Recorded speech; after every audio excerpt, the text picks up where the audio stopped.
Who's ready for some mansplaining? Welcome to TV Guys. I'm Matt, I'm Brian. and we are going to carefully explain to all of you just what happened in Lost. Because as I asked my wife today, I was like, honey, do you have any questions about what happened in Lost? Anything you're confused on? And she said all of it. So, About 5 years ago, I started watching The Lost with Anna, but she couldn't get past how much Jack looks like our friend Alex, and so she just like couldn't handle it. he does. Yeah, I see that. It's like the B actor version of him, or like the like Halloween dress up. I'm Jack, but he obviously is not him. It's like when shows up in WandaVision. Is it really him?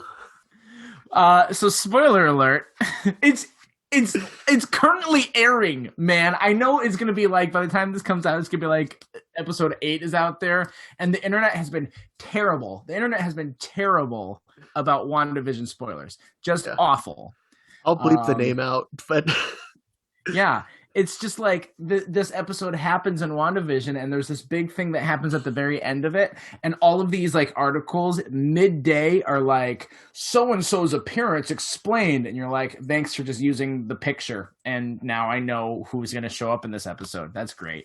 and that's why I try to watch them right on Friday. I do too, but I was at work. I couldn't work. I watch them Friday night. I Yeah. don't get to stay up till 3 a.m. Like, I don't know who some people I'm sure do, and watch them right away. Well, you know what's not a current show is Lost, and we're going to Lost. spoil anything and everything. So if you ever Oh want yeah. to watch Lost and you haven't, just skip this episode until you have. Yeah, it's a great show. It's one of my top shows, but I would be lying if I said it wasn't a little confusing at points. It's not quite as confusing as, say, the movie Tenet, but it's probably as confusing as maybe the movie Inception. So, That movie was weird. which one? Because Inception was great, weird. Tenet was like, I'm sure this is a good movie. I just don't know what's happening.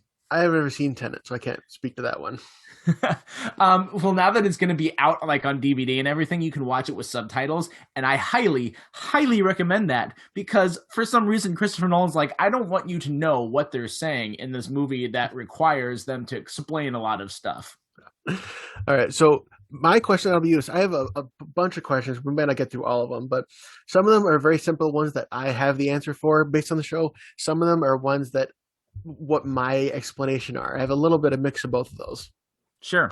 Yeah, I threw a bunch together, and I'm sure we're going to kind of go back and forth and hit up the same questions. And so, if you ask some that are on my list, I'll make sure I don't I'm ask sure. it again, because that All would right. be stupid. Do you want to start us off with the basic one, or should I? Oh, yeah, definitely a basic one. Brian, what was the island? Um, it's an island. Very literally. True. That Yeah. is a true statement. But obviously there's more to it. There's, Yes. this is a very special island. So like, Mhm. what was it that was special about this place? Well, you finally got the answer to it at the end when we talked about this. When we talked about the Lost finale, which is that cave at the end, like the light that only if you're a protector of the island or brought by the protector of the island, you're actually able to find it, which is like the sense of all goodness in the world. And it's like it all stems from this island, and so this island is a special place that needs to be protected. That's basically what the island is all about, and it keeps moving in time, or no, moving in space. And then when the wheel gets off turn, which we'll talk about that, I'm sure, then it Yep. jumps through time as well. So it's like a magical moving island that is the source of all good in the world. Yeah. And, Richard, they kind of explain that Richard's flashback, Jacob does, where he talks about it kind of like as a cork to this bottle. And so like the evil inside the bottle, there's like this evil trying to get out, but the island is what keeps it from infecting the entire world. Hmm. So, And that evil kind of going into is what also infected what Jacob's brother. Jacob is the current protector of the island who's been there for a couple centuries, I think. His yeah. brother got exposed to like that evil, and then he became the smoke monster. He wasn't born like the embodiment of evil, but after his physical body died, and he kind of became that smoke monster that wants to leave and spread evil. Yep. What do you got? How about, well, easy, it's just an easy one. Were they dead the whole time? No, they were not. And the reason I say that is because people still claim that. All right, let's talk about this because my question goes along with that. What was the Flash Sideways? So Confusing is what it was. So Flash Sideways, there's this long thing that's like, are they actually in purgatory? And there's a chance that the writers, when they first created this show, they maybe did intend for this island to be like a purgatory, and then they kind of changed it when people guessed it in the first season. There is that chance. Yeah. But the island was not purgatory itself. They did not die when they crashed. The only thing that pops up in a type of purgatory is in this Flash Sideways in the final season. So why do we see it in the final season? Well, because they're trying to land the plane, so to speak, of the show. They're trying to land at the finale, and so they're setting up the finale right away in that season. But the Flash Sideways starts at the very end of time. Just think of it that way. So when we die, kind of like, let's just pretend this is probably not correct theology, but let's pretend when we die, nothing happens with our souls until everyone on Earth has died and the apocalypse happens and everything's done. And then a new time starts and we wake up in this new time, and that's purgatory, that's where this Flash Sideways started. It's outside of time. It's like Jeremy Bearimy. It's just outside of time. Yeah.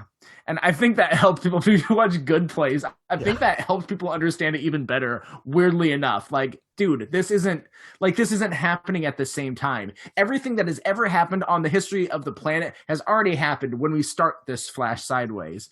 It's just in the Flash Sideways, it takes a moment for them to connect and get to where they need to go. And so throughout, we see these flashes that flash sideways, and on your first watch through, you don't know that that's what's happening. You think it's like an alternate universe, where it's not just simple as the plane didn't land, because their lives are different. Like Sawyer is a cop instead of being a fugitive, and all these people have different lives, and they don't know that they're dead. They don't know that that's what's happening until, like you mentioned it before, when they have these close interactions with people that may matter to them. Then all of a sudden they start to wake up one by one. They start to realize what's happening. And this is a good time. I'm going to throw in a theory that I didn't make up. I can't take credit for it, but I heard it. And once I heard it, it's in my head canon forever, which is revolving Jack's fake son. So throughout all this thing, you see Jack has a son named David in this Flash Sideways, which makes sense because he doesn't have a son in real life. Everybody else are people who actually existed in the real world. But Jack never had a son. I think he did have a son. I think because we know that Jack and Kate slept together before they went back to the island, right? And if Kate was pregnant from that, she wouldn't have found out until after she left the island and after Jack died. So my theory is that Jack and Kate got pregnant before they came to the island, and all of a sudden then that was the son David was born after Jack died. Because also he's a brown-haired guy with freckles, just like Kate. And maybe this was like the Flash Sideways. Kate's a brown-haired guy with freckles? Yeah. I think it was the Flash Sideways way of like allowing Jack to have some interaction with his son that he never got to in life. Yeah. No, that makes sense. Some of this stuff that we're probably going to talk about too, there's a little bit of guesswork as well. Like there's some things that they specifically tell us for sure in Lost, but there's some things that's like, this is what I think they're getting at. So, I mean, they didn't sit you down and say, okay, let me tell you all of the things that you're going to have problems with. Like, that would make a boring finale. So they tried to answer a lot of questions, but some they just knew that they couldn't get to. So, speaking of, I'll stay with the pregnancy thing. Let's go with that. So why did the others in the first season, why did the others want Claire's baby so much? And we'll segue. I have a lot of stuff to talk about with the others. I think one of the main reasons is that babies hadn't been able to be born on the island for a long time. I think since the incident, which happened in 1977, I think it was no one was able to conceive and live through their pregnancy on the island. And so all of a sudden now there's a baby born on the island. I suppose too, because Alex was also born on the island, but Alex was not conceived off island. Neither was Aaron. Baby was born on the island. And it's almost like a recruitment. Like, this is the first time we're able to get a new person so we need to like abduct the baby. I think a part of that too is when they took Claire when she was pregnant, is that I think they also wanted to maybe do some research and see, because they were still looking into this, of why maybe this baby was going to be healthy and maybe get born. So maybe that they were still going to have Juliet look into it and figure out, because that's why they brought Juliet to the island to begin with. We learned that in season 4. That's Juliet's role, how she got on the island anyway. Yeah. And ironically, like when Juliet in her present went back in time, I think she delivered the last baby that was born on the island, which ended up being Ethan, who abducted Claire. It's all circular. Yeah. That is true. I think we can stay on the others for a little bit because I got some stuff to talk about with the others. Which one of the things is, were the others good or bad?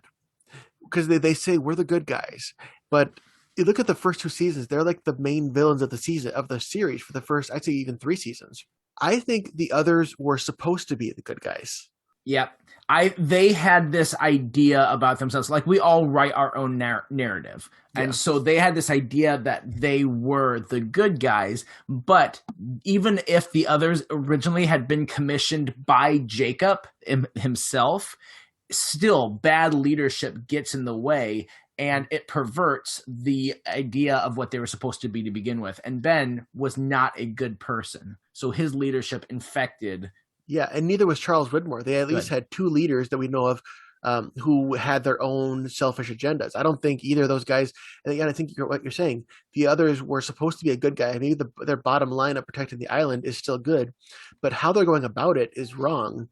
And I even think, like, I don't agree with everything about how Jacob's running the island too, because Jacob, why doesn't he communicate more with his followers? He should tell them more about what's going on instead of being all secretive.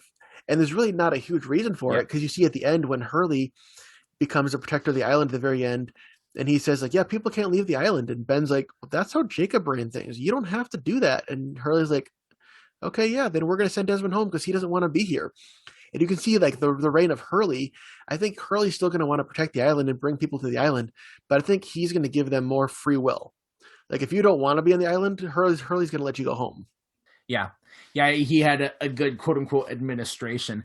And Richard being a part of the others, like, one of the big things is that Richard wasn't ever going to be the guy. He wasn't going to be the leader, and he didn't want to be that. And because there was that void, Richard never stepped up. So let's talk about, I don't know if you're okay to move out of the others here real quick. That's the main thing that I had, yeah. Yeah, let's talk about that. Like, why were the people who crashed on the island, and in accordance with Jacob, why were they special? What was special about them? I don't know about every individual person. Actually, I have some stuff here about not most of the people who were crashed, but why certain people, I think, what their purpose was. I think in general, It's a sense of they're a broken person who, whether they realize it or not, could use this change in their life, and the island could be what they need. You know, like especially a great example is Locke. Like, Locke's life before the island is just depressing. You know, his dad conned him out of a kidney, and now he's just working a dead end job, living by himself. Like, just, he's got nothing going for him. And that's why Locke never wanted to leave the island. Like, the island is where he was supposed to be. And I think, kind of going back to what I was saying, if Jacob had told Locke more about what's going on, maybe Locke wouldn't have died, and maybe Locke could have been a good leader. Yeah.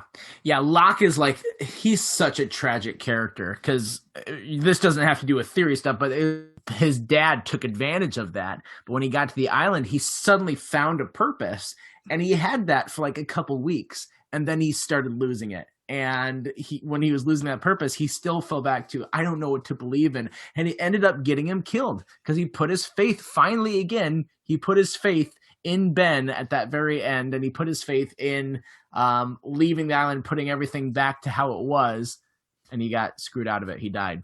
That's really sad for Locke. Well, let me ask you this. Do you think that every person on the plane had like a purpose? Because we don't even deal with half of the people who were on the plane. And even out of the people who survived, about half of those are just background people. Do all like the red shirts of the people who died in the initial crash, were they just wrong place, wrong time? Or did Jacob have a plan for everybody? So here's my thought with that. And this is partial theory and partial confirmed. So the thing that's confirmed that we know is that there is a set amount of characters that are called candidates. So Jacob knew he needed to pass on. Let's be honest, Jacob even though it's metaphorical, he's like a god type figure. There's nothing nothing supernatural. Jacob's not God. There were some supernatural things about him, but Jacob wasn't God. The man in black wasn't the devil. For all purposes, we can kind of let them be stand-ins for that with the metaphor, but they were not God and devil. They were human beings that had supernatural things about them, just like we have some characters that have some supernatural stuff as well. And so Jacob, he was this protector of the island. And so he needed to pass on that protecting to the other candidates. But he didn't know who he was going to have as, like, he's narrowing it down to who is going to take over for the island. And so I think once he had them crash, that everyone that survived, he had as a potential candidate. I know, like, right away after the crash, there's a guy who got sucked into a jet engine, and that kind of poo-poos on the theory just a little bit. Yeah. Because it's like, how did he realize in those 5 seconds, like, okay, this guy is not good. He can die. Yeah. That as Jacob realized certain people were not going to be candidates, he kind of took his protection off of them. And then they were able to die, because there are times we see, especially with Michael in season 3, that Michael, they say the island isn't going to let him die, but really it's Jacob. Jacob's like, you can't die because I still need you to do something. So my protection's on you, that nothing is going to kill you, which is why certain people survive things. Is like, no one should be able to survive this. That's what I think. Yeah. And I don't think that Michael was a candidate. I think Michael had a purpose. I think there's two different things. They don't have to go together. Michael's purpose, I think, was to be able to protect people on the freighter, which he did, and then eventually blew up with the freighter. But then the people who needed to be saved were, on the helicopter. Yeah. My thought in it is that I think the power he has to have, like, they have to be considered candidates in order for that power to affect them, so to speak. Yeah. One thing is, though, towards the end, when the candidates are revealed, and it shows that candidate number 42 is Kwan, and they say, oh, this could be Jin or Sun. It has to be Jin, and not because of any women can't be candidates thing, but Jacob said to Kate that he crossed her name off because she became a mother. Well, Sun also became a mother, so by that logic, wouldn't Sun's name have also been crossed off? Here's the bigger thing that I actually think why Jin is the candidate and not Sun. When they, in season 5, they come back to the island, and there's a number of people, so there's Jack, Kate, Sun, and Ben, Hurley, Ben, and then Deadlock. Frank. Yeah. And Frank. Yeah. So they come back, they get to the island, but surprise, surprise, when they land on the island, some of them get teleported back to 1977, where some of the others are waiting, such as Sawyer and Jin and Miles and Jin. So they're in 1977. So when they land, some of them get brought to 1977 and some don't. Here's someone who doesn't get brought. Sun. She stays in present day. And here's my thought, is that all of the candidates at that time had to be in the same time frame. So that's why Jack and Kate and Hurley, who are for sure candidates at that time, get brought back to 1977. Along with Sawyer and Jin, who were the candidates who were on the island at that point. Yep. That makes Miles just happened to be with them. I don't think he was ever a candidate, but Miles just happened to be there. Yep. And I think, we know it's for Frank Lapidus, it was specifically said on screen that he was not a candidate. I think Frank's purpose was that he was like the only one who could successfully go to and bring people to and from the island, because you see that he was supposed to be the one to land Oceanic 815. He ended up not being there that day. And I think that's why the plane crashed. I think if Frank had been there on day 1 in the pilot, I think the plane could have landed and no one would have died in the crash. Yeah. And then, you realize he came back with he was able to bring people back and forth on the helicopter. And in the finale, he's able to fly the Ajira plane, and he flew the Ajira plane to the island and didn't crash it. So I think that was, whether it's given by Jacob or not, that was kind of Frank's superpower, to be the only pilot who can ferry people to and from the island. Yeah. Yeah, I think there's definitely some superpowers that, like, some that we for sure know, like Miles being able to talk to the dead and Hurley being able to see ghosts. But I think Faraday's intelligence I think and that stuff. I think that is kind of an unsaid superpower, and I think you're right that Lapidus had that unsaid purpose of being able to come to and from the island, and for him not to be affected the way that like Desmond was, or any of the people in the freighter who had that island sickness. Yeah, and like some people have a much clearer purpose. If you try to go through every candidate, think or every character, think what was their purpose, you're going to be grasping at straws with some of them. But some of them are much more clear. Yeah, exactly. I got one that I wanted to bring up just because our friend Mike, who I know listens to the podcast, I was talking to him a few years ago, and he was saying that one thing he was upset that Lost never explained, which I think did explain, is what was with the polar bears. Yeah, I think we have everything I think we have everything we need to know about the polar bears. Yep. It was the Dharma Initiative. The Dharma Initiative was one of their branches was studying zoology. So that's where that shark came from at the very beginning of season 2. And that's where the polar bears came from of why they had them on the island. I don't know more specifics apart from that. Go ahead. Well, I think we know later on. I mentioned there's a wheel. So underground, underneath the Orca station, there's what's called the frozen donkey wheel, and it's just literally this giant wheel. And when that wheel got off balance, it's what made the island start to jump through time in season 5. And we know that pushing that wheel can move the island physically, and also whoever is pushing the wheel, it sends them to the exit, which is in Tunisia. Like that's when Ben pushes the island, and then Locke, both of them push that wheel. They end up in Tunisia because that's when the island spits them out. And like 2 years in the future too. Yeah. Also, that area was cold, like freezing cold. When Ben first goes down there, he grabs a parka, goes down the secret entrance, and like he has to bust through ice to get down there. So for one thing, the polar bear is going to be able to survive down there in the cold. And I think that was the purpose, was that if they ever needed to, they could have the polar bears push that wheel. And then you remember in season 4, when they're explaining the freighter crew, they are in Tunisia with Charlotte, and she unearths the skeleton of a polar bear that had a Dharma logo in it, which clearly means that at some point in the past, they did have a polar bear move the island but that wheel, and then ended up in Tunisia. And I guess Dharma just let it die. Yeah. And here's so here's real quick a theory about that exit portal in Tunisia. I know that this this is not confirmed, but this is my headcanon of why they first of all appear 2 years later and why they appear in a completely different spot.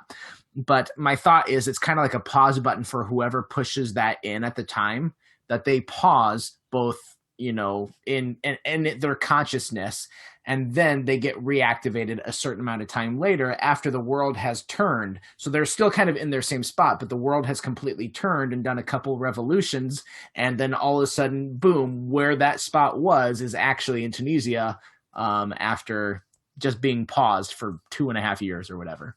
So I mean, like the island's natural resting places on the complete opposite end of the world from Tunisia? Something like that. I don't remember exactly how long it was, and I'm not going to encourage anyone to go look at a globe and fact check me, because I probably easily could. All right, Matt, you got something? I know you have a lot to say about that. So we've talked a little bit about it, and we'll stay on the topic of these guys, but what exactly was the Dharma Initiative? It's weird because we see some of it. So the Dharma Initiative, and we really get the biggest glimpse of it in season 5 when they're back in time and our characters are joining it, was a scientific research company. It was very secretive in the 70s that got to the island and were setting up all these stations, like the hatch that we spent a lot of time in season 2 on. That was Dharma Initiative, and all we know is they were doing experiments on the island. And you definitely got the sense that like the higher up you got in the Dharma organization, the more they knew about the island. But it was very secretive. Like if you're just a Dharma, like Ben's dad, who's a janitor, he doesn't get to know all the Dharma secrets, and we still don't know exactly how much they knew or who was really controlling it. But that's what the Dharma Initiative was all about. They were trying to manipulate the island and learn about it for some kind of purposes. Yep. We don't know exactly how they got there, but they did have to find the island first. So somehow they learned about it. So they had to find it first.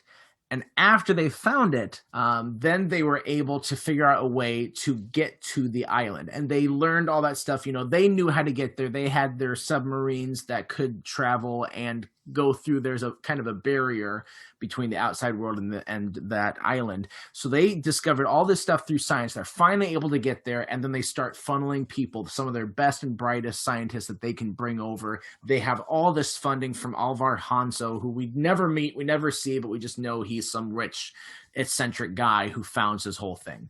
And he puts it all together, gets them there, and then we see how things play out. They are on the island with these other inhabitants there, and the others, and they're kind of at war because this is the others' territory. But Dharma is at least a little more organized than the plane crash survivors of Oceanic 815, so they kind of can mount a little bit of resistance and kind of have this temporary peace treaty in a way that eventually goes away when Ben joins the others.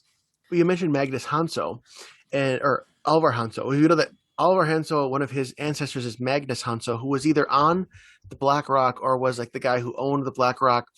That was the ship that we find out towards the end of season 1 was this not pirate ship, but this old wooden ship that got shipwrecked on the island.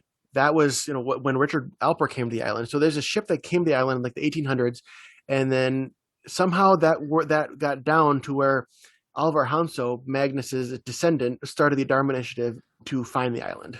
Yeah, that was a good point. I had forgotten about that.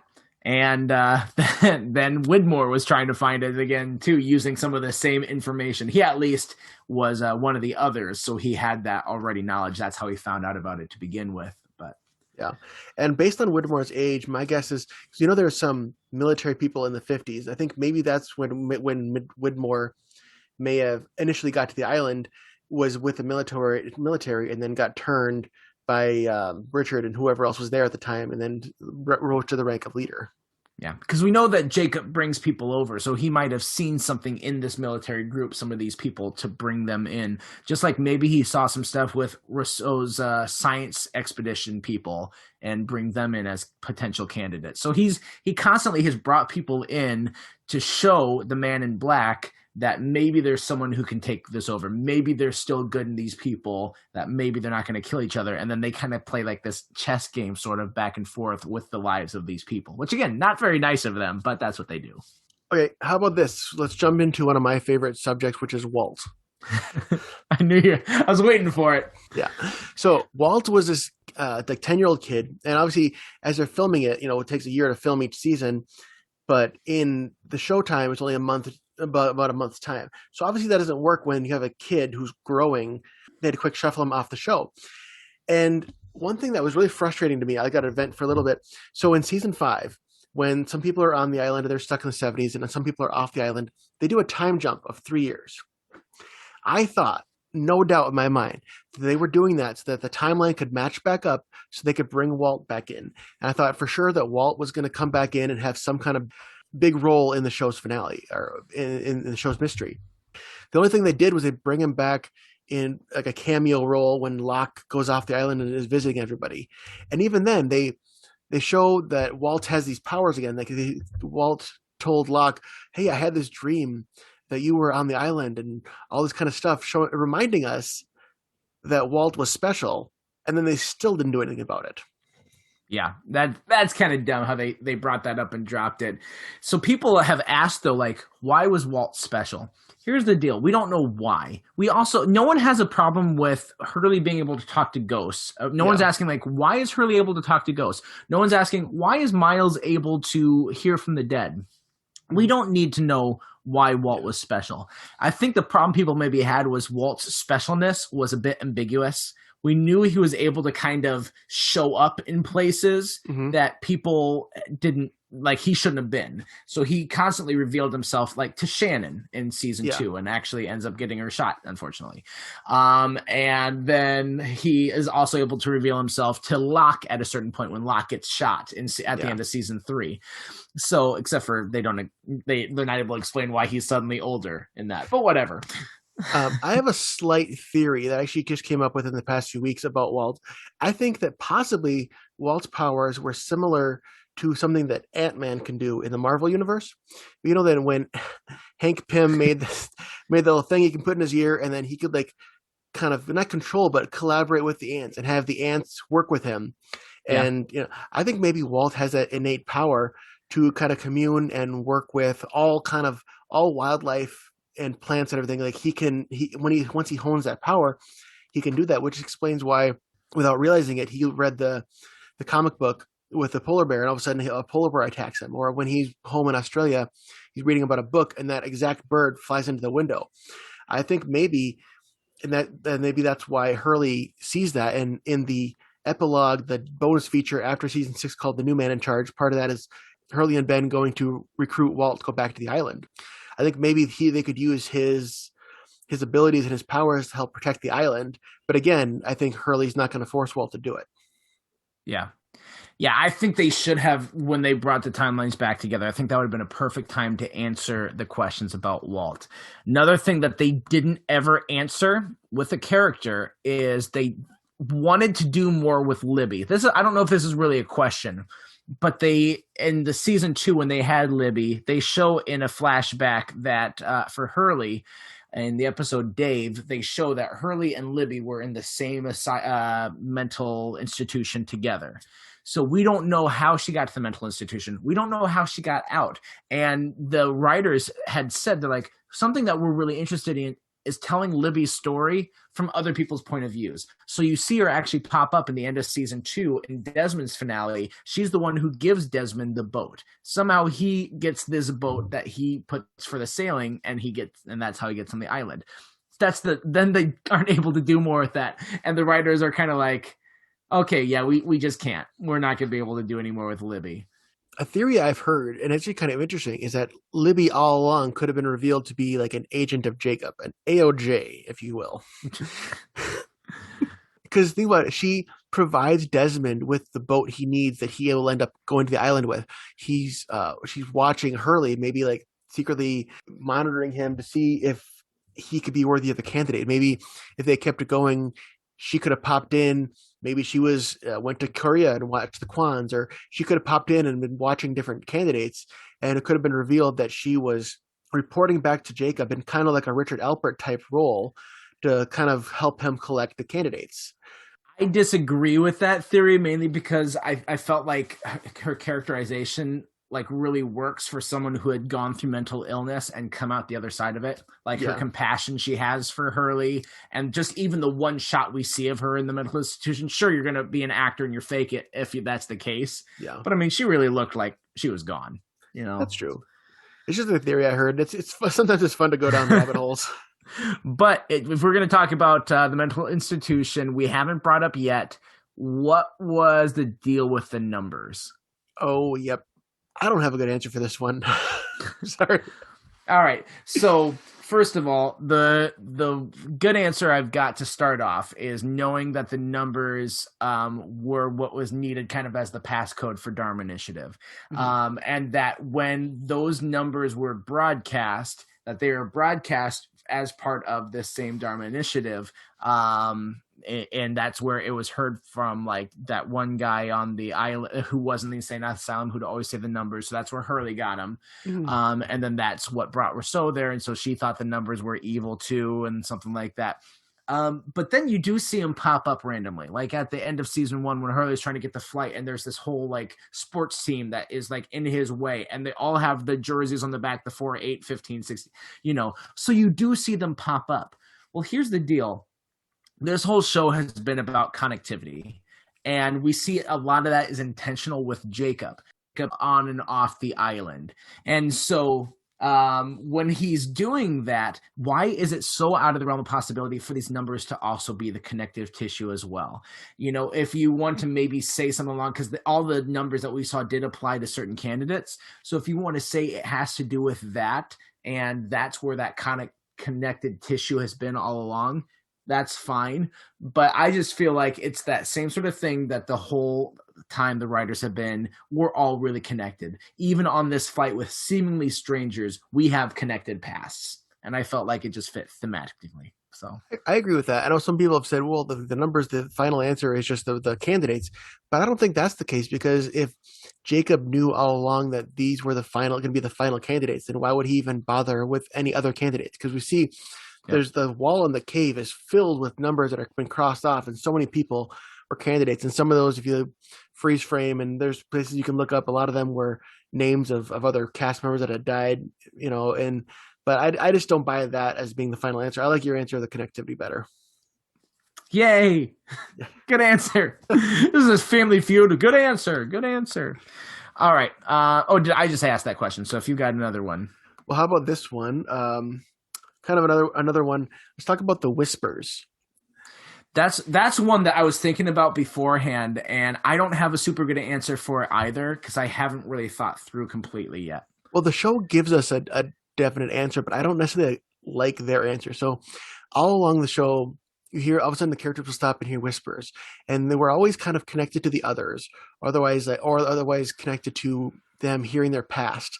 Like Sawyer hears the voice of the guy that he shot on accident, but then Michael in season 6 shows up as a ghost, and he says, "Yeah, the whispers are people, dead people who can't move on." But I don't know. It's just that doesn't fit with what the whispers have been done the whole time. So it just kind of just seems like the whispers can be brought out whenever they need a dramatic moment. Yeah, I get that that's the answer they give, and I think that you can bring it back together to both, where the dead ones who can't move on, that you every single person has those, and so like when the others show up or when there's something like that or something that shifts things, because the whispers also happen when there would be someone dead. And when someone dead pops up, this ties in with the other thing, because when someone dead pops up and we see them, that's either Jacob or that is the man in black. And both of those are the supernatural people. And so those both of them are going to be connected with the people that are dead.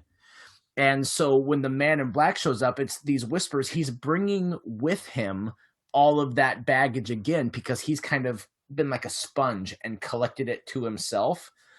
But that brings me to the question I was going to ask, because it is along those lines. Like, why are people able to see, and I'm not talking about just Hurley when he's able to see ghosts, but why are people able to see other dead people on the island before we even knew about Hurley, or why Kate's able to see her horse, or etc.?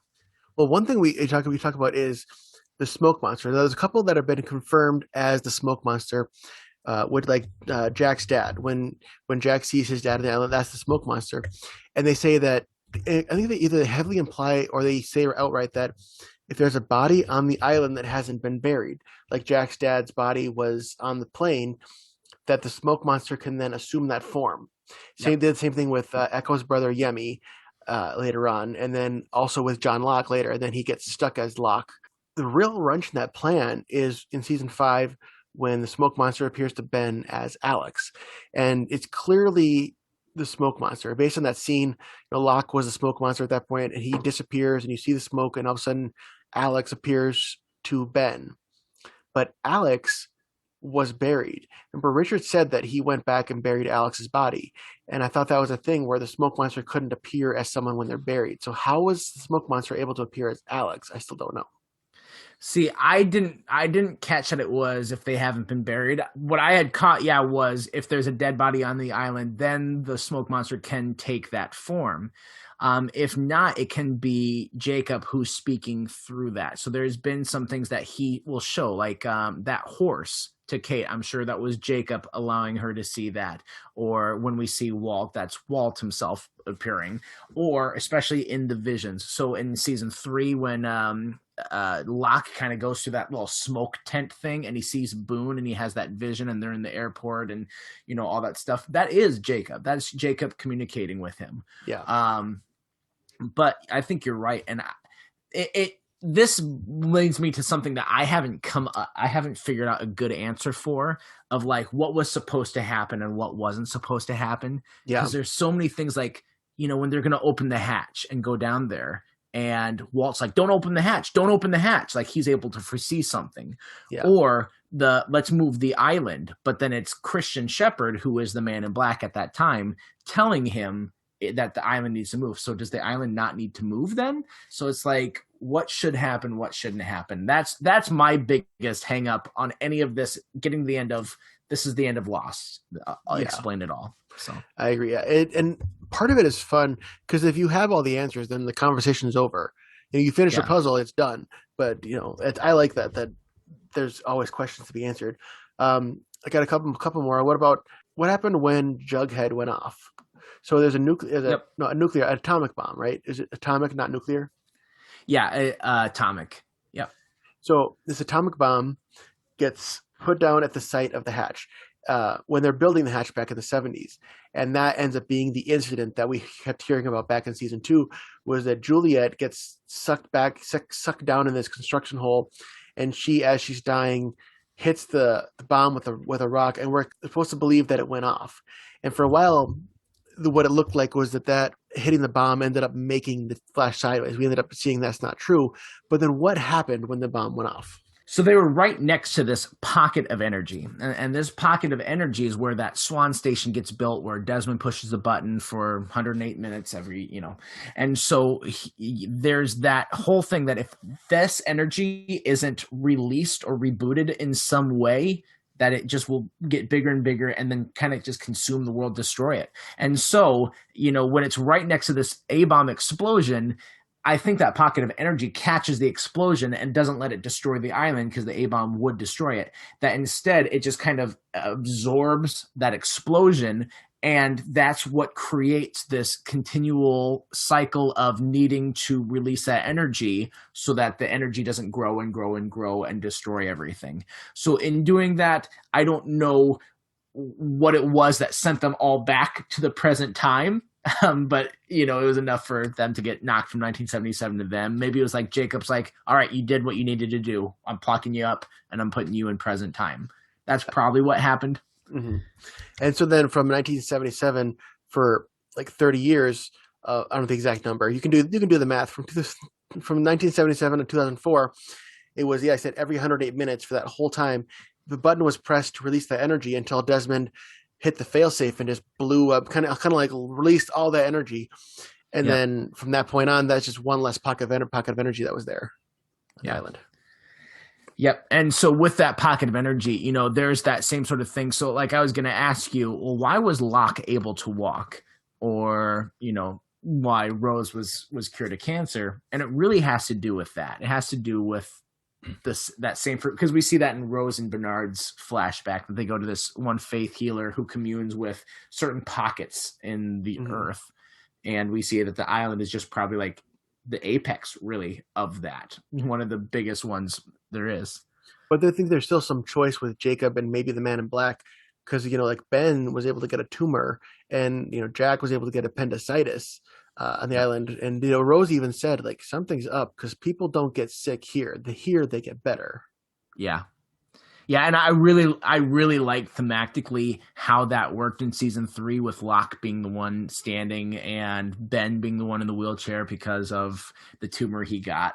And like Ben even directly addresses it, or Locke does, or maybe they both do at some point, is just like, well, you're in a wheelchair and I'm not, sort of thing. Like, that's why I'm the guy in charge. It's because I'm healed because I'm doing the right stuff. Yeah. So Matt, how about a theory that it's kind of a joke theory, but I just think it's fun. So I talked to you. I finally finished watching through Chuck. I just had a conversation today with one of our listeners named Andrew, who he used a Chuck GIF, and I'm like, I love Chuck, as you probably know, because we keep bringing it up. And I'm like, I'm trying not to bring it up anymore because we've said our piece. He's like, no, you're going to still bring it up. I'm like, yeah, we will. I'm sure. We will. Is this a different Andrew than our mutual friend Andrew? Different Andrew, yep. Okay, sounds good. So I told Matt earlier, I'm just going to use the intersect, which is like the government secrets in your head, to explain a lot of things. I think I'm explaining that's why the Power Rangers know how to pilot their Zords without any training. But I think, and we know, I noticed it in the first episode of Chuck, when they're going through the intersect, they mention something about Oceanic 815. So now we know that Chuck and Lost are in the same universe. So I think that in room 23, the others had this room with his kid named Carl. They're like brainwashing him. I think part of it is brainwashing. I think part of it is they're just going through people to see, hey, is the intersect gonna hit with anybody? Because if anything could help protect the island, it's probably the intersect.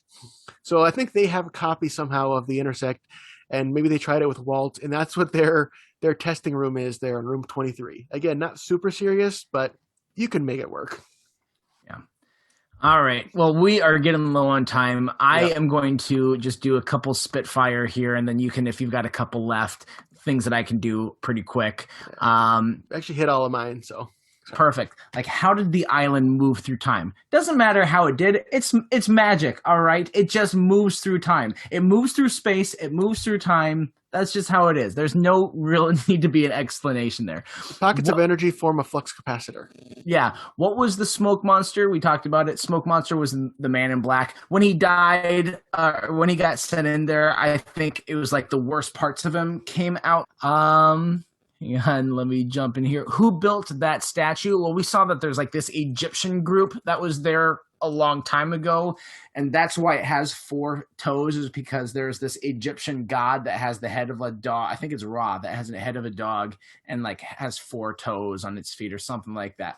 I don't know Egyptian mythology, but it's not a weird thing. That's just their thing, that they built that giant statue. I don't know why people got hung up on that. Why were Nikki and Paolo so annoying? They just were. Oh, okay. This is maybe the last one that we can really talk about a little bit more. What was with the temple?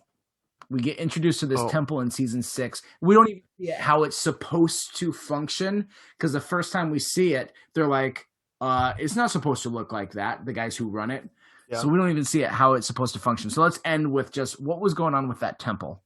I don't know. I think there's going to be some kind of revival thing, like maybe like if Jacob's candidates can get there, they can be revived. Like Saeed was brought back to life for a little while and then killed again. But yeah, it's like the reboot bus in Fortnite. There must have been a like pure version of it, and that when Jacob was killed, it was tied to his goodness, and with no candidate, my guess is maybe with a candidate in place as Jacob, that might get its powers back. Yeah. I think that it was destroyed by the Man in Black, maybe. I don't know. Yeah, but if it wouldn't have been destroyed, I think Hurley stepping into that role would have brought the powers and the goodness back into it. Yeah. To be more healing. And then all of the weirdness that Dogen had and all that stuff with them, to me, it was just misguided faith. I think that's what it was, is that, as we talked about, there's bad leadership and they don't explain things. And so they kind of leave it for them to understand themselves. So was Saeed evil? Maybe, but I don't even know if he was like possessed or anything. I think it was just, he was told he was evil by these guys. And this guy's been wrestling with his own inner demons for 5 seasons. And then you get to this temple and you're told when you get brought back from death, yeah, it's because you're evil and you have like a demon in you. You know, you might believe that. And so he makes bad choices after that, but he redeems himself. So he does. So let's jump into trivia. We'll do trivia, and then we're going to talk real quick about what we're going to do next week. So our trivia from last week was, which character from Heroes was in more than one season, was in every single episode of more than one season? Because there's 3 characters that were in every episode of at least one season, but one was in every episode of 2. And that was Hayden Panettiere. I think that's how you pronounce her name. I don't know her name. Claire, the cheerleader. Yep. She played Claire, the cheerleader, one of the main characters. She was in every episode of season 1, and she was also in every episode of season 4, I believe. Yeah, season 4. All right. So there you go. Did we land on what we were doing for this, our Lost trivia? I forget. I think let's go with your idea of like the 2-part stuff about the pilot. Oh, yeah. Yeah. Okay. So who was originally cast or was going to play the character of Jack Shephard? There's one actor who was originally cast for him, and then he backed out because of something else that happened. And if you know that second thing, then that's extra bonus trivia for you. So good job. You're super smart. Who was supposed to play Jack, and why did he not play Jack? Exactly. All right. So next week, what we're doing another one of those things. So this is what got us on this Chuck train to begin with, is I introduced Brian to it, and he's like, this is great. And then we're both like, let's watch the show again. And we did. And I'm almost done. He's completely done. Yep. And so hopefully we have that happen again. So we're going to give each other a show to watch. And I decided there's a couple different episodes I could do of this. I'm going to give you Firefly. Firefly is only 1 season, but it also has a movie. So hashtag Abed, 1 season and a movie. So I'm going to give you, one of my favorite episodes is a standalone episode that you could probably see and you'd be okay, and that's called Out of Gas. Okay. I really like this episode. But there's also the pilot episode is like it's a 2 hour long one. So if you would rather watch the pilot, that's fine too. And then if you're like, I want to watch through all of this is great. So I guess I'll kind of leave it up to you. Out of Gas, it would be fun for you to be like, I don't know what's going on, but this is what my guess is. So My instinct would to say the pilot, but I think recapping a 2 hour episode would make for a really long podcast next week. So I think I will just I'll watch the Out of Gas episode, and then I won't watch any other episodes of someone said Chuck. I won't watch any other episodes of the show until we record next week. Yep. This is, by the way, John Casey, actor who plays John Casey in Chuck, is in Firefly, and so I apparently have to only suggest movies that have shows that have Adam Baldwin in it for you. Right. So Sounds good. Well, I gave you last time the IT credit. I can't think of any connection between these two shows. I don't think there is. I'm going to right a wrong and make Matt watch an episode of The Fresh Prince of Bel-Air, which, why have you never seen the show? But there's a lot of good episodes. I could go with some of the more serious ones. I went with a funnier one, and maybe it's a random pick, but I just like it. Season 3, episode 14, called Winner Takes Off. It's a really good showing for my favorite character, Jeffrey. Okay, nice. I found out today that the only reason why Will Smith was in that show is because he made a lot of money off of his debut album, and he didn't pay taxes on it. Mm. And so once he had spent the money, then all these taxes come up, and he's like, "Oh, I have to pay these."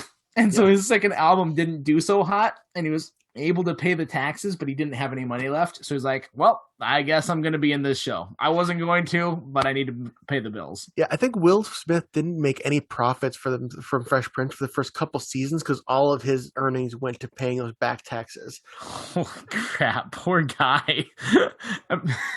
He was not an actor before this. Like, now he's a great actor. You watch certain scenes in season 1, he's like made it through editing and airing, and like there are the episodes you can watch. He's mouthing the other characters' lines because he had memorized the script. And you can go back to season 1 of Fresh Prince and watch that. Yeah, if you're a Fresh Prince fan, seriously, watch the Fresh Prince reunion. I watched that and I really liked it. And I was like, I should watch this show more.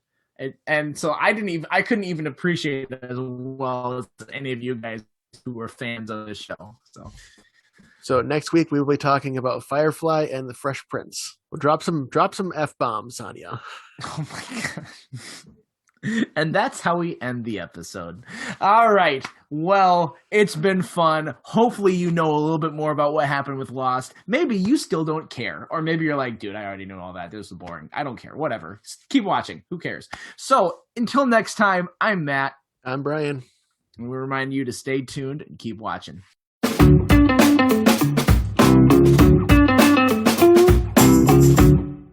I'm just bored talking to myself while Matt ran to the bathroom before we start the episode. Looking at a blank Zoom screen for Matt to get back. Talk about Lost. And I think he's coming back. There he is. That'll be nice and fun for you when you're editing. I'm going to cut out this whole 5 minutes. Well, who said it was silent? And you got to like time how long it takes me to pee. So, I mean, win-win.